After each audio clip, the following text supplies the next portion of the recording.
Last 28 ಡೇಸಿಂದ ನಾ ಈ video ಅದಕ್ಕೆ ಅಪ್ಲೋಡ್ ಮಾಡಲಿಲ್ಲ. ಏನಾಗಿತ್ತು ಅದೆಲ್ಲ ಈ ವಿಡಿಯೋದಲ್ಲಿ ಎಕ್ಸ್ಪ್ಲೇನ್ ಮಾಡ್ತೇನೆ.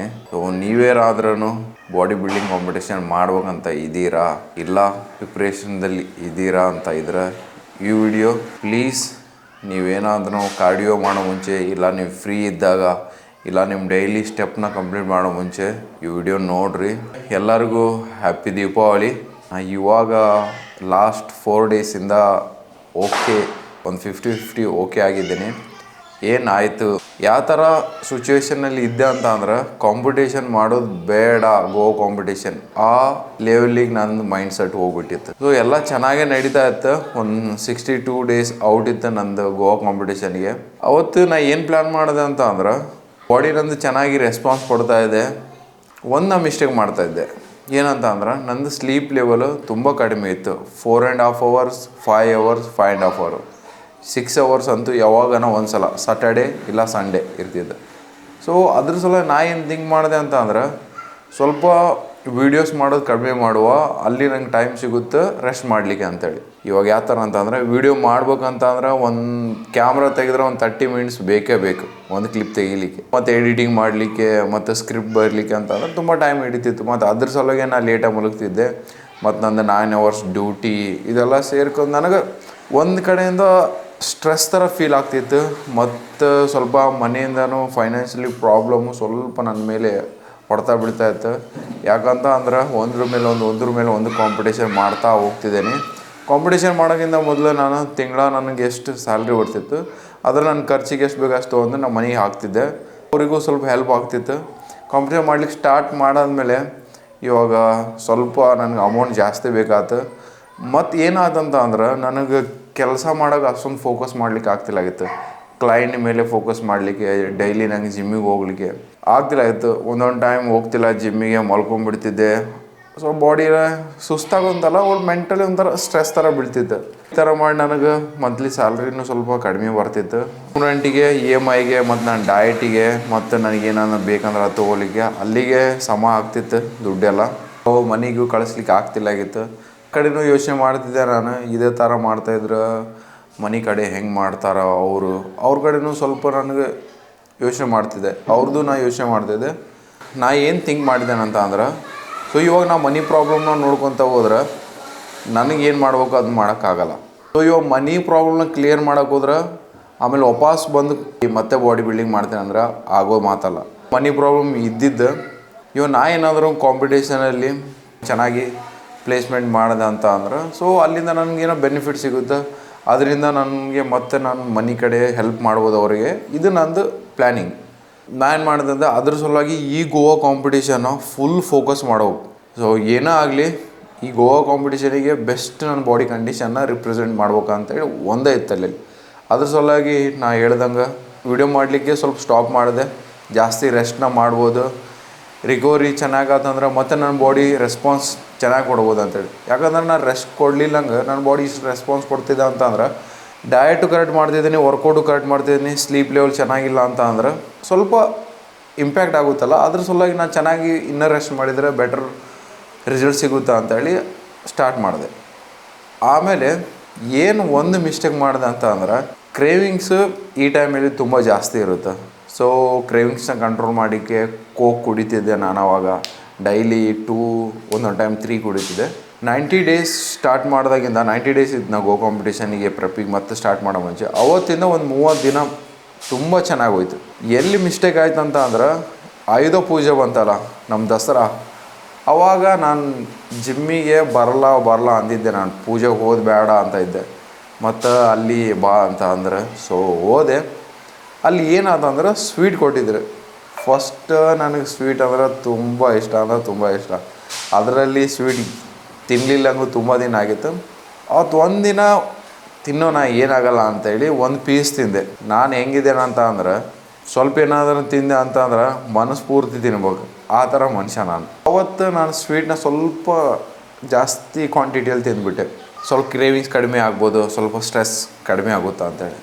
ಸೊ ಆಮೇಲೆ ಏನು ಮಾಡೋದಂತ ಅಂದ್ರೆ ಸ್ವೀಟ್ ತಿಂದಾದ್ಮೇಲೆ ಬಂದು ರಾತ್ರಿ ಮಲಗಿದ್ದೇನೆ ನಾನು. ಯಾಕೆ ತಿಂದೆ ಇಷ್ಟು ದಿನ ನಾನು ಇಷ್ಟು ಚೆನ್ನಾಗಿ ಡಯಟ್ ಮಾಡಿದೆ, ತಿನ್ನಬಾರ್ದಾಗಿತ್ತು ಅಂತೇಳಿ ತುಂಬ ಯೋಚನೆ ಮಾಡಿದೆ ನಾನು. ನನಗೆ ಮೆಂಟಲಿ ಸ್ವಲ್ಪ ಮತ್ತೆ ಅದರದ್ದೊಂದು ಸ್ಟ್ರೆಸ್ ಬಿತ್ತು. ಎಲ್ಲಿ ನನ್ನ ಬಾಡಿ ಕಂಡೀಷನ್ ಹಾಳಾಗೋಗುತ್ತೆ, ಬೆಳಗ್ಗೆ ಎದ್ದ ಮೇಲೆ ಹೋಯ್ತು ನನ್ನ ಬಾಡಿ ಕಂಡೀಷನ್ನು, ಇಷ್ಟು ದಿನ ಮಾಡಿದ್ದೆಲ್ಲ ಹಾಳಾಗೋಯ್ತು, ಆ ಥರ ಈ ಥರ ತುಂಬ ತಲೆಯಲ್ಲಿ ಬರೋಕ್ಕೆ ಸ್ಟಾರ್ಟ್ ಆದವು. ಆಗಲ್ಲ ಬಿಡು ಅಂತೇಳಿ ನಾಳೆ ಸ್ವಲ್ಪ ಕ್ಯಾಲರೀಸ್ ಕಡಿಮೆ ತಿನ್ನುವ ಅಂತೇಳಿ, ಏನಾಗಲ್ಲ ಬಿಡು ನಾಳೆ ಡಯಟಲ್ಲಿ ಏನಾದರೂ ಮ್ಯಾನೇಜ್ ಮಾಡೋಣ ಅಂತ. ಇದು ನಾ ದೊಡ್ಡ ತಪ್ಪು.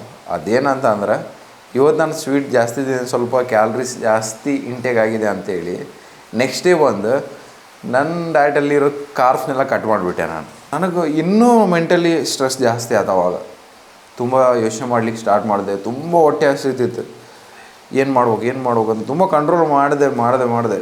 ಇನ್ನು ತುಂಬ ಹೊಟ್ಟೆ ಹಸಿತಿತ್ತು. ಯಾಕಂದರೆ ಕಾರ್ಬ್ಸ್ನೆಲ್ಲ ಕಟ್ ಮಾಡಿದ್ದೇನೆ ಅಂದಮೇಲೆ ಹೊಟ್ಟೆ ಹಸಿದ ಇರುತ್ತೆ. ಇದು 1-2 ದಿನ ಮಾಡಿದೆ. ಥರ್ಡ್ ಡೇ ಮತ್ತು ಡಯಟ್ ಮಾಡೋಣ ಅಂತ ಅಂದ್ಕೊಂಡೆ. ಸೊ ಡಯಟ್ ಮಾಡ್ಲಿಕ್ಕೆ ಸ್ಟಾರ್ಟ್ ಮಾಡಿದೆ ಥರ್ಡ್ ಡೇಯಿಂದ. ಅವಾಗ ಏನಾಯ್ತು ಅಂದ್ರೆ ಈ ಸ್ವೀಟ್ ಏನು ತಿಂದಿದ್ದೆನಲ್ಲ ಅದಕ್ಕೆ ಕ್ರೇವಿಂಗ್ಸ್ ಏನು ಹೋಗಿಲ್ಲಾಗಿತ್ತು ನನಗೆ. ಸೊ ಏನು ಮಾಡಿದೆ, ಮತ್ತೆ ಸ್ವಲ್ಪ ಕಾರ್ಬ್ಸಲ್ಲಿ ಸ್ವಲ್ಪ ಕಡಿಮೆ ಕಾರ್ಬ್ಸ್ ತಿಂದು ಸ್ವಲ್ಪ ಹೊರಗಡೆಯಿಂದ ಏನಾದರೂ ತಿನ್ನೋಣ ಅಂತೇಳಿ ಸ್ವಲ್ಪ ಸ್ವೀಟ್ ತಿಂದೆ ನಾನು ಮತ್ತು ಹೊರಗಡೆಯಿಂದ. ಜಾಸ್ತಿ ತಿಂದಿಲ್ಲ. ನಂದು ಕ್ಯಾಲ್ರಿ ಇಂಟೇಕ್ ಬಂದು 2019 ಇದೆ. ಸೊ ಅಷ್ಟು ಕ್ಯಾಲ್ರೀಸಲ್ಲಿ ಸ್ವಲ್ಪ ನಾನು ಇಲ್ಲಿ ನನ್ನ ಡಯಟಲ್ಲಿ ರೈಸ್ ಕಡಿಮೆ ಮಾಡಿ, ಓಟ್ಸ್ನ ಕಡಿಮೆ ಮಾಡಿ ನಾನು ಹೊರಗಿಂದ ಸ್ವಲ್ಪ ಏನಾದರೂ ತಿಂತಿದ್ದೆ. ಮತ್ತು ತಿಂದಾದ್ಮೇಲೆ ಮತ್ತು ಅದೇ ಥರ ಮೈಂಡಲ್ಲಿ ಥಾಟ್ ಬರೋದು, ಸೊ ತಿನ್ನಬಾರ್ದಾಗಿತ್ತು ಅಂತೇಳಿ. ಆ ತಿನ್ನೋ ಮೂಮೆಂಟಿಗೆ ನನಗೆ ತುಂಬ ಚೆನ್ನಾಗಿ ಅನಿಸೋದು, ರಿಲ್ಯಾಕ್ಸ್ ಅನ್ನೋದು, ಮೆಂಟಲಿ ರಿಲ್ಯಾಕ್ಸ್ ಅನ್ನಿಸ್ತಿತ್ತು, ಚೆನ್ನಾಗಿ ಅನ್ನಿಸ್ತಿತ್ತು. ಅದೆಲ್ಲರಿಗೂ ಇರುತ್ತೆ. ಪ್ರೆಪ್ಪಲ್ಲಿ ಬಂದಮೇಲೆ ಇವಾಗ ಏನಾದ್ರೂ ಸ್ವೀಟ್ಸ್ ಎಲ್ಲ ತಿಂದರೆ ಆ ಥರ ಫೀಲ್ ಆಗುತ್ತೆ. ಮತ್ತೆ ರೂಮಿಗೆ ಬಂದಮೇಲೆ ನನಗೆ ಯಾಕನ್ನ ತಿಂದೆ ಅನ್ನಿಸೋದು. ಅದ್ರ ಸಲ ಮತ್ತೆ ನಾಳೆ ಡಯಟ್ನ ಹಿಂಗೆ ಮಾಡಿ ಸ್ವಲ್ಪ ದಿನ ನಾ ಏನು ಮಾಡಿದೆ, ಅವತ್ತು ಏನು ಆಯುಧ ಪೂಜೆಗೆ ಸ್ವೀಟ್ ತಿಂದೆಲ್ಲ ಅವತ್ತಿಂದ 20 ಡೇಸ್ ಅದೇ ಥರ ಮಾಡಿಬಿಟ್ಟೆ ನಾನು.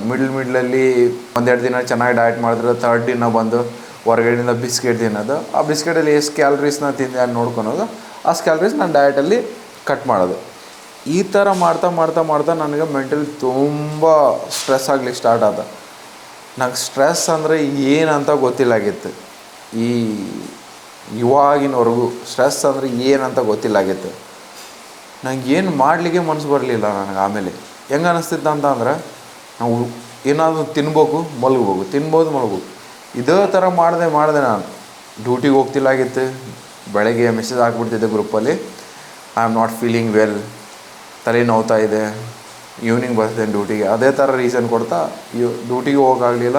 ಮತ್ತು ರೂಮಲ್ಲಿ ಮಲಗ್ತಿದ್ದೆ. ಮತ್ತೇನು ಮಾಡುತ್ತೆ ಅಂತಂದ್ರೆ ತುಂಬ ತಿನ್ಬೇಕಂತ ಹೇಳಿ ನಾನು ಫಸ್ಟ್ ಮೀಲ್ನ ತಿಂತಿದ್ದೆ. ಫಸ್ಟ್ ಮೀಲ್ ತಿಂದಮೇಲೆ ಮತ್ತೆ ಹೊಟ್ಟೆ ಹಸಿತಿತ್ತು. ಅವಾಗ ಏನು ಮಾಡ್ತಿದ್ದೆ ಅಂದರೆ ಚಿಕನ್ ಬಂದು ನಾನು 600 ಗ್ರಾಮ್ ಚಿಕನ್ ಇರ್ತಿತ್ತು, ಮತ್ತು ರೈಸ್ ಎಷ್ಟಲ್ಲ ನಂದು ಎಲ್ಲ ಮೀಲ್ನು ರೈಸ್ ಎಷ್ಟಿರ್ತಿತ್ತು ಎಲ್ಲ ಮೀಲಿಗೆ, ಆ ರೈಸ್ ಚಿಕನ್ ಮತ್ತು ವೆಜಿಟೇಬಲ್ ಎಲ್ಲ ಮಿಕ್ಸ್ ಮಾಡಿ ಕುಕ್ ಮಾಡಿಬಿಡ್ತಿದ್ದೆ. ಅದು ಒಂದೇ ಸಲ ತಿಂತಿದ್ದೆ, ಹೊಟ್ಟೆ ತುಂಬ ಹೋಗ್ತಿತ್ತು. ಆಮೇಲೆ ಸ್ವಲ್ಪ ಹೊತ್ತು ಬಿಟ್ಟು ಮತ್ತೆ ಹೊಟ್ಟೆ ಹಸಿತಿದ್ದೆ. ಮತ್ತು ನನಗೆ ಏನಾದ್ರು ತಿನ್ಬೇಕು ಅನ್ನಿಸ್ತಿದ್ದೆ. ಸೊ ಕಂಟ್ರೋಲ್ ಮಾಡಿದಷ್ಟು ನನಗೆ ಕ್ರೇವಿಂಗ್ಸ್ ಜಾಸ್ತಿ ಆಗೋದು, ಸ್ವಲ್ಪ ಮೆಂಟಲಿ ಸ್ವಲ್ಪ ಏನೋ ಪ್ರೆಷರ್ ಬೀಳೋದು ನನಗೆ. ಮತ್ತು ಯಾವಾಗ ನನಗೆ ನೆಕ್ಸ್ಟ್ ಮೀಲ್ ಬರುತ್ತೆ ಅಂತ ಕಾಯ್ತಾ ಇರೋಕೆ ಆಗಲ್ಲಲ್ಲ, ಯಾಕಂದರೆ ಎಲ್ಲ ಮೀಲ್ ತಿಂದುಬಿಟ್ಟಿದ್ದೇನೆ. ಮತ್ತು ನನ್ನ ಲಾಸ್ಟ್ ಮೀಲ್ ಒಂದು ಇರ್ತಿತ್ತು. ಲಾಸ್ಟ್ ಮೀಲಲ್ಲಿ ಚಿಕನ್ ಮತ್ತು ಕರ್ಡ್ ಇರ್ತಿತ್ತು. ಚಿಕನ್ ತಿಂದಿದ್ದೇನೆ, ಕರ್ಡ್ ಇಷ್ಟ. ಕರ್ಡಿಗೆ ಸ್ವಲ್ಪ ಪ್ರೋಟೀನ್ ಶೇಕ್ ಹಾಕೊಂಡು ಕುಡಿಯೋದು. ಇದೇ ಥರ ಮಾಡ್ತಾ ನನಗೆ ಆಗಲ್ಲ ಇದು ಕಾಂಪಿಟೇಷನ್ನು, ಅಷ್ಟು ನಾನು ಕಾಂಪಿಟೇಷನ್ ಮಾಡೋದು ಬೇಡ, ಅಷ್ಟು ನನ್ನ ಮೆಂಟಲ್ ಲೆವೆಲ್ ನಂಗೆ ಅಷ್ಟು ಮೆಂಟಲಿ ಸ್ಟ್ರೆಸ್ ಆಗ್ತಾಯಿತ್ತು. ಕಾಂಪಿಟೇಷನ್ ಮಾಡೋದು ಬೇಡ, ಸರಿ ಕಾಲ್ ಮಾಡಿ ಹೇಳೋಣ ಈ ಕಾಂಪಿಟೇಷನ್ ಬೇಡ, ಈ ಥರ ನನ್ನ ಥಾಟ್ ಬಂತು. ಸೊ ಅವಾಗ ಮತ್ತೆ ನಾನು ಡಯಟ್ ಮೇಲೆ ನನಗೆ ಅಷ್ಟೊಂದು ಫೋಕಸ್ ಮಾಡಲಿಕ್ಕೆ ಆಗಲಿಲ್ಲ. ಆದರೆ ಸರ್ಪ್ಲಸ್ ಏನು ಹೋಗ್ತಿಲ್ಲಾಗಿತ್ತು. ನಾನು ಇರೋ ಕ್ಯಾಲರೀಸ್ನಲ್ಲಿ ಏನಂತ ತಿಂದುಬಿಟ್ಟಿದ್ದೆ. ಇವತ್ತು ಚಿಕನ್ ತೊಗೊಂಬರ್ತಿಲ್ಲ ಆಯ್ತು, ಒಂದೊಂದು ದಿನ ಚಿಕನ್ ತಿಂದಿಲ್ಲ ಅಂತ ಹೇಳಿ ಪ್ರೋಟೀನ್ ಶೇಕ್ನ ಕುಡಿದಿದ್ದೆ. ಸಾರಿ ನನ್ನ ಸ್ಟ್ರೆಸ್ ಲೆವೆಲ್ ಒಂದು ಸಲಕ್ಕೆ ಮೇಲೆ ಹೋಗಿದ್ದೆ. ನನಗೇನು ಬೇಡ ಆ ಥರ ಅನ್ನಿಸ್ಬಿಟ್ಟಿತ್ತು. ವರ್ಕೌಟ್ ಮಾಡ್ಲಿಕ್ಕಂತೂ ಸ್ವಲ್ಪ ಮೂಡಿಲ್ಲಾಗಿತ್ತು. 5 ಮಿನಿಟ್ಸ್ ಸ್ವಲ್ಪ ನಗ್ತಾ ಇದ್ರೆ ಒಂದು 5 ಮಿನಿಟ್ಸಿಗೆ ಮೈಂಡ್ ಸ್ವಿಂಗ್ಸ್ ಹಿಂಗೆ ಆಗ್ತಿತ್ತು. ಸೊ ಕೆಲ್ಸಕ್ಕೆ ಹೋದಂತೂ ಕೆಲ್ಸಕ್ಕೆ ಹೋದಾಗ ಇಷ್ಟು ನನಗೆ ಟೆನ್ಷನ್ ಆಗ್ತಿದ್ದಂದ್ರೆ ಅದು ಏನೋ ಪ್ರೆಷರ್ ಬೀಳ್ತಾಯಿತ್ತು ನನಗೆ ತುಂಬ. ಯಾವಾಗ ರೂಮಿಗೆ ಹೋಗ್ತೇನೆ ಏನೋ ತಿಂತೇನೆ ಇದೇ ಥರ ಅನಿಸ್ತಿತ್ತು. ನನಗೆ ಏನು ಮಾಡಲಿಕ್ಕೂ ಇಷ್ಟ ಆಗಿತ್ತು. ಸುಮ್ಮನೆ ಮಲಗಬೇಕು ತಿನ್ಬೇಕು ಇಷ್ಟ ಅನ್ನಿಸ್ತಿತ್ತು. ಮತ್ತೊಂದು ರೀಸನ್ ಮೇನ್ ಹೊಡ್ತಾ ಬಿತ್ತು ನನಗೆ. ಅದರಲ್ಲಿ ಕಾಂಪಿಟೇಷನ್ ಸ್ಟಾರ್ಟ್ ಮಾಡ್ದಂಗಿಂದ ಮೇನ್ ಹೊಡ್ತಾ ಬಿದ್ದಿದ್ದು ನಾನು ಸ್ವಲ್ಪ ಸೇವಿಂಗ್ಸ್ ಮಾಡೋದನ್ನ ನೆಗ್ಲೆಕ್ಟ್ ಮಾಡಿಬಿಟ್ಟೆ. ಯಾಕಂತ ಅಂದ್ರೆ ನನಗೆ ಸ್ಯಾಲ್ರಿನೂ ಅಷ್ಟೇ ಬರ್ತಿದ್ದೆ, ನನಗೆ ಎಷ್ಟು ಬೇಕು ಅಷ್ಟು ಖರ್ಚಿಗೆ ಮತ್ತು ಸ್ವಲ್ಪ ದುಡ್ಡನ್ನ ಮನೆಗೆ ಕೊಡ್ತಿದ್ದೆ ಅಷ್ಟೆ. ಅಲ್ಲಿ ನನ್ನ ಸೇವಿಂಗ್ಸೇ ಇಲ್ಲ ಆಗ್ತಿತ್ತು. ಸೊ ಕ್ಲೈಂಟ್ಸು ಕಡಿಮೆ ಆಗ್ತಾ ಬಂದ್ರೆ ನಂದು, ಯಾಕಂದ್ರೆ ನಂಗೆ ಫೋಕಸ್ ಮಾಡೋಕೆ ಆಗ್ತಿಲ್ಲಾಗಿತ್ತು. ನಾನು ಹೇಳ್ತಿದ್ದೆ ನಂಗೆ ಯಾರು ಹೊಸ ಕ್ಲೈಂಟ್ ಬೇಡ, ಇದ್ದವ್ರನ್ನ ಮೇಂಟೈನ್ ಮಾಡ್ಕೊಂಡು ಹೋಗ್ತೇನೆ ಈ ಥರ ಹೇಳ್ತಿದ್ದೆ. ಆಮೇಲೆ ಒಂದಿನ ಸರಿಗೆ ಮೆಸೇಜ್ ಮಾಡಿದೆ, ನನ್ನ ಕಡೆ ಆಗ್ತಾಯಿಲ್ಲ, ತುಂಬ ಪುಷ್ ಮಾಡ್ತಿದ್ದೇನೆ, ಆದ್ರೆ ಕಾಂಪಿಟೇಷನ್ ಮಾಡ್ಬೇಕಂತ ಐತಿ, ಆದ್ರೆ ನನ್ನ ಕಡೆ ಮಾಡ್ಲಿಕ್ಕೆ ಏನೂ ಆಗ್ತಾಯಿಲ್ಲ, ವರ್ಕೌಟ್ ಮಾಡ್ಲಿಕ್ಕೆ ಮೂಡಿಲ್ಲ, ಏನಿಲ್ಲ ಮೂಡ್ಸ್ ಹೆಂಗಿರುತ್ತಂತ ಹೇಳಲಿಕ್ಕೆ ಆಗೋದಿಲ್ಲ, ನನಗೆ ಗೊತ್ತಾಗ್ತಿಲ್ಲ ನಂಗೆ ಏನು ಮಾಡ್ತಿದ್ದೇನೆ ಆ ಥರ ಅನ್ನಿಸ್ತಾ ಇದೆ ಅಂತ ಹೇಳಿ ಮೆಸೇಜ್ ಮಾಡಿದೆ. ಸರ್ ಅವ ಸ್ವಲ್ಪ ತುಂಬ ಎಕ್ಸ್ಪ್ಲೇನ್ ಮಾಡಿದ್ರು ನಂಗೆ. ಅವರು ಮೆಸೇಜ್ ಮಾಡಿದ್ರು, ಹೇಳಿದ್ರು ಈ ಥರ ಆಗೋದೇ ಇದೆ, ಇದು ಟೈಮ್ ಚೆನ್ನಾಗಿ ಫೋಕಸ್ ಮಾಡ್ಬೇಕು, ಇವಾಗ ನಿನಗೆ ಒಬ್ಬಂಗಲ್ಲ ಎಲ್ಲ ಅಥ್ಲೀಟ್ಗೂ ಆಗುತ್ತೆ, ಹಿಂಗಂತ ಹೇಳಿ ಬಿಡೋಕ್ಕಾಗಲ್ಲ ಅಂತ ಹೇಳಿದ್ರು. ಮತ್ತೇನು ಹೇಳಿದ್ರು ಅಂತಂದ್ರೆ, ಸೊ ನಿನಗೆ ಯಾವಾಗ ಹಂಗೆ ಅನಿಸುತ್ತೆ ನಂಗೆ ಮೆಸೇಜ್ ಮಾಡು ಅಂತಂದ್ರೆ, ಅದೊಂದು ತುಂಬ ನನಗೆ ಚೆನ್ನಾಗಿ ಅನ್ನಿಸ್ತು. ಆ ಮಾತು ನನಗೂ ಸ್ವಲ್ಪ ಪಾಸಿಟಿವ್ ಥಿಂಕ್ ಮಾಡ್ಲಿಕ್ಕೆ ಸ್ಟಾರ್ಟ್ ಮಾಡಿದೆ. ಆಮೇಲೆ ಮತ್ತೇನು ಯೋಚನೆ ಮಾಡಿದೆ ಅಂತಂದ್ರೆ, ಜಾವ್ಲಿನ್ ಥ್ರೋ ಮಾಡೋ ಮುಂಚೆ ನನ್ನ ಮಾರ್ನಿಂಗ್ ಮೀಲ್ ಬಂದು ಓಟ್ಸ್ ಇರ್ತಿತ್ತು. ಓಟ್ಸ್ ಅವಾಗ ಏನು ಮೆಜರ್ಮೆಂಟ್ ಏನು ಮಾಡ್ತಿಲ್ಲಾಗಿತ್ತು, ಎಷ್ಟು ಬೇಕು ಅಷ್ಟು ತಿಂತಿದ್ದೆ. ಅವಾಗ ಒಂದೊಂದು ಟೈಮ್ ನಮ್ಮ ಮಿಕ್ಸಿಯಲ್ಲಿ ಶೇಕ್ ಮಾಡ್ಕೊಂಡು ಕುಡಿತಿದ್ದೆ. ಅವು ಕುಡಿದು ನಾನು ವರ್ಕೌಟ್ ಮಾಡ್ಲಿಕ್ಕೆ ಹೋದಾಗ ನಂಗೆ ಬೇಗ ಹೊಟ್ಟೆ ಹಸಿಯೋದು. ಅವಾಗ ನಾನು ಓಟ್ಸ್ನ ಕುಕ್ ಮಾಡ್ಕೊಂಡು ತಿಂತಿದ್ದೆ. ಅದು ನನಗೆ ತಲೆ ಆಗೋಳಿತ್ತು. ಅದನ್ನು ಅವಾಗ ಯೋಚನೆ ಹಿಂಗೆ ಮಾಡ್ಕೊಂಡು ತಿಂದ್ರೆ ನಂಗೆ ಸ್ವಲ್ಪ ಹೊಟ್ಟೆ ಹಸಿಯೋದು ಕಡಿಮೆ ಆಗುತ್ತೆ ಅಂತೇಳಿ ನಾನು ಮಾಡಿದೆ ಅಂತ ಓಟ್ಸ್ನ ಇಷ್ಟು ದಿನ ಶೇಕ್ ಮಾಡ್ಕೊಂಡು ಕುಡಿತಿದ್ದೆ. ಶೇಕ್ ಮಾಡಿದಾಗ ಇಷ್ಟ ಬರೀತಿದ್ದೆ, ಕುಡಿದ್ಮೇಲೆ ಏನೂ ಅನ್ನಿಸ್ತಿಲ್ಲಾಗಿತ್ತು ಅದು. ಆಮೇಲೆ ಅದಕ್ಕೆ ಸ್ವಲ್ಪ ಪ್ರೋಟೀನ್ ಹಾಕ್ತಿದ್ದೆ. ನಾ ಹೆಂಗೆ ಮಾಡಿದೆ ಅಂದರೆ ಓಟ್ಸ್ ಕೇಕ್ ಮಾಡೋದು, ಇಲ್ಲ ಚೆನ್ನಾಗಿ ಇರೋ ಮೀಲಲ್ಲಿ ಚೆನ್ನಾಗಿ ರೆಸಿಪಿ ಮಾಡ್ಕೊತಿದ್ದೆ. ಇವನು ತಿಂದಾದ್ಮೇಲೆ ಇನ್ನೂ ಕ್ರೇವಿಂಗ್ಸ್ ಜಾಸ್ತಿ ಆಗುತ್ತೆ ಹೊರತು ಕಡಿಮೆ ಆಗಲಿಲ್ಲ ನನಗೆ. ಆಮೇಲೆ ನಾನು ಡಿಸೈಡ್ ಮಾಡಿದೆ, ನನಗೆ ಬಾಡಿ ಬಿಲ್ಡಿಂಗ್ ಮಾಡಬೇಕು, ಗೋವಾ ಕಾಂಪಿಟೇಷನ್ ಮಾಡ್ಬೇಕಂತ ಅಂದ್ರೆ ನಾನು ಟೇಸ್ಟ್ನ ಮರಿಬೇಕಂತ ಹೇಳಿ ಆವಾಗ ಓಟ್ಸ್ನ ಕುಕ್ ಮಾಡಿದೆ. ಆಮೇಲೆ ನನಗೆ ಚೆನ್ನಾಗಿ ಅನ್ನಿಸ್ತು. ಆಮೇಲೆ ಅದೇ ಥರ ರೈಸ್ ಮತ್ತು ವೆಜಿಟೇಬಲ್ನೆಲ್ಲ ಮಿಕ್ಸ್ ಮಾಡಿದೆ. ಅದು ತುಂಬ ಜಾಸ್ತಿ ಕ್ವಾಂಟಿಟಿಯಲ್ಲಿ ಬಂತು. ಮತ್ತು ಒಂದೆರಡು ದಿನ ಮಾಡಿದೆ ಚೆನ್ನಾಗಿ ಡಯಟ್ನ. ನಂಗೆ ಸ್ಲೋಲಿ ನನಗೆ ಅನ್ನಿಸ್ತಾ ಹೋಯ್ತು ನನ್ನ ಸ್ಟ್ರೆಸ್ ಲೆವೆಲ್ ಕಡಿಮೆ ಆಗ್ತಾಯಿದೆ ಅಂತೇಳಿ. ಇವತ್ತಿಗೆ ಒಂದು 5 ದಿನ ಆಯ್ತು. ಏನಂತ ಅಂದ್ರೆ ಏನೋ ಸ್ಟ್ರೆಸ್ ಲೆವೆಲ್ ಇರಲಿ, ಡಯಟ್ನ ಮಾತ್ರ ಮಿಸ್ ಮಾಡೋಕೆ ಹೋಗ್ಬೇಡ್ರಿ. ಇದೊಂದು ಮಾತು ನೆನಪಿಟ್ಕೊರಿ, ನೀವು ಯಾರು ಪ್ರೆಪ್ಪಲ್ಲಿದ್ರೆ ಕ್ರೇವಿಂಗ್ಸ್ ಎಲ್ಲರಿಗೂ ಆಗುತ್ತೆ, ನಿಂಗೆ ಒಬ್ಬನಿಗಲ್ಲ, ನನಗೊಬ್ಬನಿಗಲ್ಲ, ಎಲ್ಲರಿಗೂ ಆಗುತ್ತೆ. ಕಂಟ್ರೋಲ್ ಮಾಡಿದ ಒಂದು ಮೆಡಲ್ಲು. ಇನ್ನೊಂದು ಏನಂತ ಅಂದ್ರೆ ಕ್ರೇವಿಂಗ್ಸ್ ಕಂಟ್ರೋಲ್ ಮಾಡಲಿಕ್ಕೆ ಇವತ್ತೊಂದಿನ ತಿಂತೇನೆ, ನಾಳೆಯಿಂದ ಡಯಟ್ ಮಾಡ್ತೇನೆ ಅಂತ ಹೇಳಿ ಯಾವತ್ತೂ ಮೈಂಡಲ್ಲಿ ಥಿಂಕ್ ಮಾಡಲಿಕ್ಕೆ ಹೋಗ್ಬೇಡ್ರಿ. ಯಾಕಂತ ಅಂದ್ರೆ ತಿನ್ನೋ ಮುಂಚೆ ನಿಮ್ಗೆ ಸ್ವಲ್ಪ ಸ್ಟ್ರೆಸ್ ಲೆವೆಲ್ ಕಡಿಮೆ ಆಗುತ್ತೆ. ತಿಂದಾದ್ಮೇಲೆ ಏನು ಅನ್ಸುತ್ತೆ, ಮತ್ತೆ ಸ್ವಲ್ಪ ತಿನ್ಬೇಕು ಅನಿಸುತ್ತೆ. ಸ್ವಲ್ಪ ಜಾಸ್ತಿನೇ ತಿಂದೆ, ಆಮೇಲೆ ತಿಂದಾದ್ಮೇಲೆ ಏನು ಅನಿಸುತ್ತೆ, ಯಾಕೆ ನಾ ತಿಂದೆ, ಮತ್ತೆ ಸ್ಟ್ರೆಸ್ ಜಾಸ್ತಿನೇ ಆಗುತ್ತೆ. ಆಮೇಲೆ ಮತ್ತೊಂದು ಏನು ತಲೆಯಲ್ಲಿ ಥಾಟ್ ಬರುತ್ತೆ ಅಂದ್ರೆ ಬಾಡಿ ಕಂಡೀಷನ್ ಹೋಯ್ತು. ಎಷ್ಟು ಒಂದು ತಿಂದಾದ್ಮೇಲೆ ಥಿಂಕ್ ಮಾಡಿದ್ದು ಅದೊಂದು ಸ್ಟ್ರೆಸ್ ಬಿತ್ತು, ಮತ್ತು ಬಾಡಿ ಕಂಡೀಷನ್ ಏನಾಗುತ್ತೆ, ಹೋಯ್ತು ಬಾಡಿ ಕಂಡೀಷನ್ ಇಷ್ಟು ದಿನ ಮಾಡಿದ್ದು, ಅಲ್ಲೊಂದು ನಮ್ಗೆ ಸ್ಟ್ರೆಸ್ ಬಿಡುತ್ತೆ. ಸೊ ಡಯಟ್ ಚೆನ್ನಾಗಿ ಮಾಡಿಲ್ಲ, ಅದೊಂದು ಸ್ಟ್ರೆಸ್ ಬಿಡುತ್ತೆ. ಇವೆಲ್ಲ ನೋಡಿದಾಗ ಸ್ಟ್ರೆಸ್ಸು ಜಾಸ್ತಿನೇ ಆಯಿತು ಹೊರತು ಕಡಿಮೆ ಏನಾಗಲಿಲ್ಲ. ಅದ್ರ ಸಲುವಾಗಿ ನಾ ಏನಂತ ಹೇಳ್ತೇನೆ, ನಾನು ಎಕ್ಸ್ಪೀರಿಯೆನ್ಸ್ ಮೇಲೆ ಹೇಳ್ತಾಯಿದ್ದೀನಿ, ಈ 28 ಡೇಸ್ ಎಕ್ಸ್ಪೀರಿಯೆನ್ಸ್ ಮೇಲೆ ಹೇಳ್ತಾಯಿದ್ದೀನಿ. ಕ್ರೇವಿಂಗ್ಸ್ ಏನಿಲ್ಲ ಬ್ರೋ, ಕ್ರೇವಿಂಗ್ಸ್ ಅನ್ನೋದು ಅದು ಸುಮ್ಮನೆ, ಅದು ಏನಿಲ್ಲ. ನಿಮ್ದು ಏನು ಡಯಟ್ ಇರುತ್ತೆ ಅದು ಪ್ರಾಪರಾಗಿ ನೀವು ಫಾಲೋ ಅಪ್ ಮಾಡಿರಿ. ಕ್ರೇವಿಂಗ್ಸ್ ಅನ್ನೋದು ತಾನೇ ಕಡಿಮೆ ಆಗುತ್ತೆ. ಕ್ರೇವಿಂಗ್ಸ್ ಅಂತ ಹೇಳಿ ಹೊರಗಡೆ ಏನು ತಿನ್ಲಿಕ್ಕೆ ಹೋಗ್ಬೇಡ್ರಿ. ಮತ್ತೊಂದು ಏನಂತ ಅಂದ್ರೆ, ತಿನ್ನೋ ಫುಡ್ಡಲ್ಲಿ ಇವಾಗ ಕಡಿಮೆ ಕ್ಯಾಲರೀಸ್ ಇರೋ ಫುಡ್ ನಿಮಗೆ ಜಾಸ್ತಿ ಕ್ವಾಂಟಿಟಿಯಲ್ಲಿ ಇರ್ಬೇಕು, ಕಡಿಮೆ ಕ್ಯಾಲರೀಸ್ ಇರ್ಬೋದು. ಆ ಥರದ್ದು ನೀವು ಆಪ್ಷನ್ ಇಟ್ಕೋಬೋದು. ಯಾಕಂದ್ರೆ ಸ್ವಲ್ಪ ಹೊಟ್ಟೆ ತುಂಬಿದ್ರೆ ಸ್ವಲ್ಪ ಕ್ರೇವಿಂಗ್ಸ್ ಕಂಟ್ರೋಲ್ ಮಾಡ್ಬೋದು. ಮತ್ತೇನಂತ ಅಂದ್ರೆ ನಾ ಹೇಳಿದ್ನಲ್ಲ, ಓಟ್ಸ್ನ ಶೇಕ್ ಮಾಡ್ಲಿಕ್ಕೆ ಹೋಗ್ಬೇಡ್ರಿ, ಓಟ್ಸ್ನ ಕುಕ್ ಮಾಡ್ಕೊರಿ, ಕ್ವಾಂಟಿಟಿ ಜಾಸ್ತಿಯಾಗಿ ಸಿಗುತ್ತೆ ನಿಮ್ಗೆ, ಮತ್ತು ಹೊಟ್ಟೆನೂ ಫುಲ್ ಆಗುತ್ತೆ. ಇದೇ ಥರ ನಾ ಮಾಡಿದೆ. ಇವಾಗ ಅಡ್ಡಿ ಇಲ್ಲ, ತುಂಬ ಟ್ರೈ ಮಾಡಿದ್ದೇನೆ ಸ್ಟ್ರೆಸ್ ಲೆವೆಲ್ನ ಕಡಿಮೆ ಮಾಡಲಿಕ್ಕೆ. ಇದು ಮಾಡಿಲ್ಲ ಅಂತ ಇಲ್ಲ, ಎಲ್ಲ ಮಾಡಿದೆ. ಎಲ್ಲಿಂದನೂ ಅದು ನನಗೆ ಸ್ಟ್ರೆಸ್ ಲೆವೆಲ್ ಕಡಿಮೆ ಆಗಲಿಲ್ಲ. ಲಾಸ್ಟ್ 28 ಡೇಸಿಂದ ನಾನು ಅಗೇನ್ ಮತ್ತು ನನ್ನ ರೋಟೀನಲ್ಲಿ ಬಂದ ಮೇಲೇ ನನ್ನ ಸ್ಟ್ರೆಸ್ ಲೆವೆಲ್ ಕಡಿಮೆ ಆಗೈತಿ. ನೀವು ಥಿಂಕ್ ಮಾಡಿರಿ, ಕಾಂಪಿಟೇಷನ್ ಮಾಡೋದು ಬೇಡ ಅಂತ ಅನ್ಕೊಂಡಿದ್ದೆ ಅಂತ ಅಂದ್ರೆ ನನಗೆ ಎಷ್ಟು ಸ್ಟ್ರೆಸ್ ಲೆವೆಲ್ ಬಿದ್ದಿರ್ಬೋದು ಅಂತ ಹೇಳಿ. ಕಾಂಪಿಟೇಷನ್ ಮಾಡ್ಬೇಕು ಅಂತ ಇದ್ರೆ ಮೊದಲು ಪ್ಲ್ಯಾನಿಂಗ್ ಮಾಡ್ಕೊರಿ. ಯಾಕಂತ ಅಂದ್ರೆ ಕಾಂಪಿಟೇಷನ್ ಸ್ಟಾರ್ಟ್ ಮಾಡಿದ್ಮೇಲೆ ಮೈಂಡ್ ಸೆಟ್ ಅಷ್ಟೊಂದು ಪಾಸಿಟಿವ್ ಆಗಿ ಥಿಂಕ್ ಮಾಡ್ಲಿಕ್ಕೆ ಆಗಲ್ಲ. ಸ್ವಲ್ಪ ತುಂಬ ಮೆಂಟಲಿ ತುಂಬ ವೀಕ್ ಆಗ್ತೀವಿ ಸ್ವಲ್ಪ ನಾವು. ಸೊ ನಿಮ್ಮ ಮನೇಲಿ ಏನಾದರೂ ಫೈನಾನ್ಷಿಯಲಿ ಪ್ರಾಬ್ಲಮ್ ಏನಂತ ಇದ್ದಂತ ಅಂದ್ರೆ ನಾ ಈ ಥರ ಹೇಳ್ತಿದ್ದೇನೆ ಅಂತೇಳಿ ನೀವು ಡಿಮೋಟಿವೇಟ್ ಆಗೋಕ್ಕೆ ಹೋಗ್ಬೇಡ್ರಿ. ಮನೇಲಿ ಎಲ್ಲರ ಮನೇಲಿ ಇರೋದು ಕಷ್ಟನ. ಏನಂತ ಹೇಳಿದ್ರೆ ನಿಮಗೇನೋ ಬೆಟರ್ ರಿಸಲ್ಟ್, ನೀವು ಚೆನ್ನಾಗಿ ನಿಮ್ಮ ಪರ್ಫಾರ್ಮೆನ್ಸ್ನ ರೆಪ್ರೆಸೆಂಟ್ ಮಾಡ್ಬೇಕಂತ ಅಂದ್ರೆ ಸೊ ನನ್ನ ಅಡ್ವೈಸ್ ಏನಂತ ಅಂದರೆ ಎಷ್ಟಾಗುತ್ತೋ ಅಷ್ಟು ಸೇವಿಂಗ್ ಮಾಡ್ಕೊರಿ. ಕಾಂಪಿಟೇಷನ್ ಮಾಡೋಕ್ಕಿಂತ ಮೊದಲು ಎಷ್ಟು ಬೇಕಷ್ಟು ಕಾಂಪಿಟೇಷನಿಗೆ. ಸೊ ನಿಮ್ಗೆ ಅಲ್ಲಿ ಈಸಿ ಆಗುತ್ತೆ. ಯಾಕಂತ ಅಂದ್ರೆ ಈ ಕಡೆ ಫೈನಾನ್ಷಿಯಲಿ ಪ್ರಾಬ್ಲಮ್ ಒಂದು ಇರಲಿಲ್ಲ ಅಂತ ಅಂದ್ರೆ ನಾವು ಚೆನ್ನಾಗಿ ಫೋಕಸ್ ಮಾಡ್ಬೋದು. ಇದು ನನಗೆ ಈ ಕಾಂಪಿಟೇಷನ್ ಮೇಲೆ ತುಂಬ ಹೊಡೆತ ಬಿದ್ದೈತಿ. ಇದು ನನಗೆ ಯಾಕಂದ್ರೆ ಫೈನಾನ್ಷಿಯಲಿ ಪ್ರಾಬ್ಲಮ್ಮು ಇವೆಲ್ಲ ಸೇರಿ ನನಗೆ ಸ್ವಲ್ಪ ಜಾಸ್ತಿ ಸ್ಟ್ರೆಸ್ ಲೆವೆಲ್ಲಿ ತೊಗೊಂಡೋಗಿತ್ತು. ಇದು ನನ್ನ 28 days experience. 24 days 25 days camera ಮುಟ್ಟಿಲ್ಲ ನಾನು.